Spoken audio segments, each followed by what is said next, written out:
আসসালামু আলাইকুম। স্বাগত জানাচ্ছি আন্তর্জাতিক সংবাদে। শুরুতেই থাকছে সংবাদ শিরোনাম।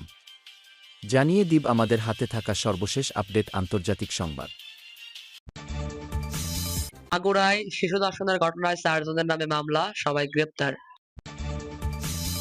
মাগুরায় বোনের বাড়িতে বেড়াতে এসে ৮ বছরের শিশু ধর্ষণের ঘটনায় ৪ জনকে আসামি করে মামলা দায়ের করা হয়েছে। শনিবার ৮ মার্চ ভুক্তভোগীর মা আয়েশা আক্তার বাদী হয়ে এ মামলা করেন।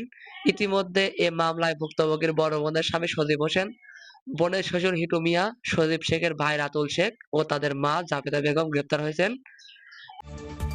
ভুক্তভোগীর মা আয়েশা আক্তার বলেন, ৪ জনের নামে মামলা করেছি, পুলিশ তাদের গ্রেপ্তারও করেছে।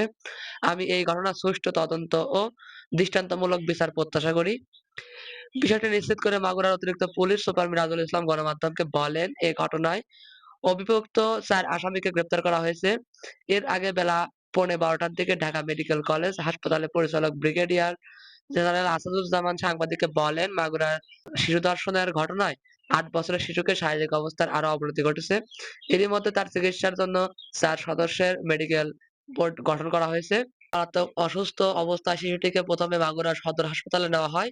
পরে সেখানে অবস্থা অবনতি হলে তাকে ফরিদপুর মেডিকেল কলেজ হাসপাতালে নেওয়া হয়।